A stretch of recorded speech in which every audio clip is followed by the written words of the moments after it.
Every week, a new tool promises to completely do your research for you. It is tempting to look at these platforms as magic answer boxes that simply solve problems. Approaching them that way is why so many workflows end up derailed. To see what is actually happening, we have to look at how information scientists evaluate systems.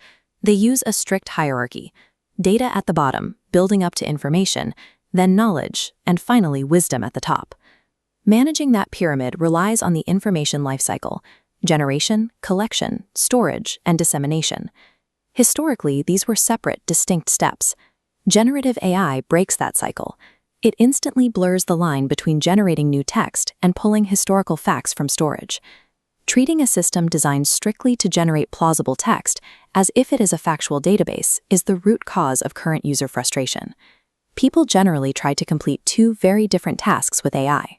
Sometimes they need to synthesize ideas, like drafting an email or organizing meeting notes.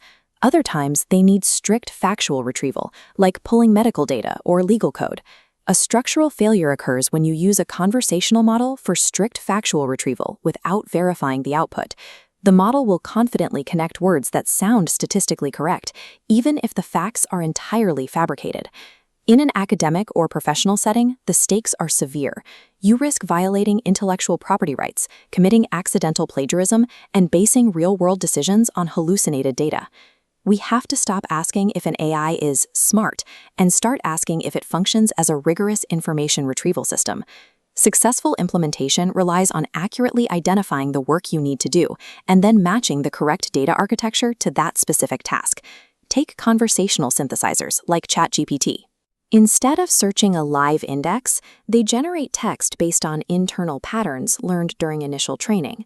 Because of this design, their primary strength is knowledge organization.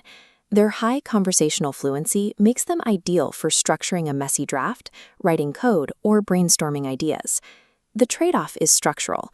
Because they rely on internal training weights, there is no direct, verifiable link back to primary sources for factual claims. Uploading proprietary documents for AI to summarize creates a data security risk. Your internal data is absorbed into their training models, causing IPR violations. Enterprise-tier AI solves this by siloing uploads, keeping private data strictly out of the public pool.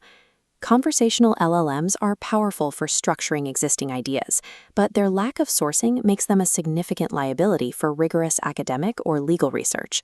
For research tasks, you might turn to search-augmented AI, like Perplexity. These rely on a method called retrieval-augmented generation, or RAG.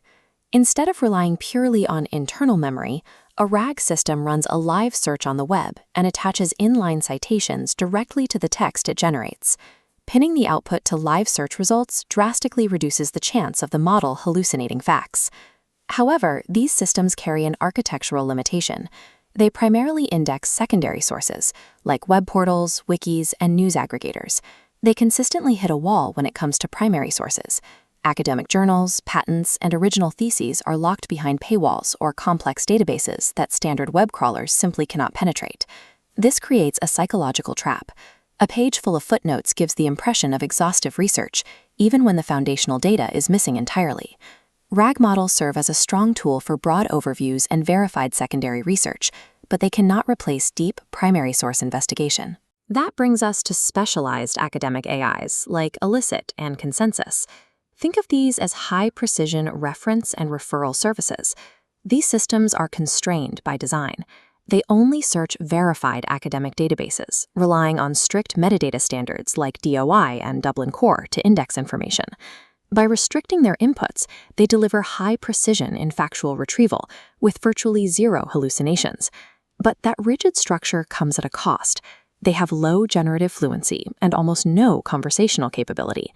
These tools are ill-suited for open-ended synthesis, like drafting marketing copy, writing code, or organizing a meeting agenda. Specialized academic AIs trade away their ability to be creative so they can guarantee exact, verifiable information. This reveals the ultimate trade-off in information science.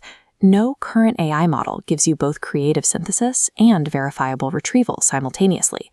We can map this trade-off.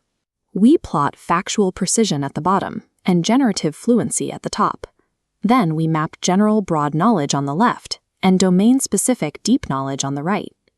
Academic and research professionals belong in the high-precision, domain-specific quadrant.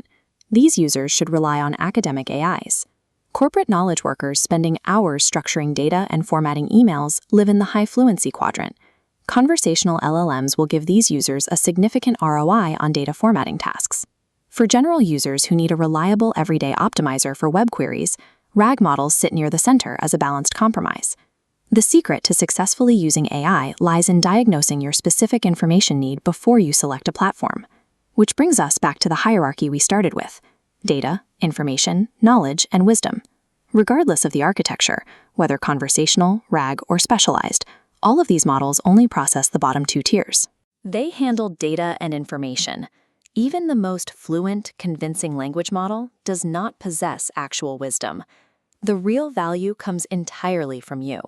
It relies on your ability to look at a problem, understand its constraints, and match the machine's architecture to the task. Wisdom in the AI era means knowing exactly which system to deploy for the problem in front of you.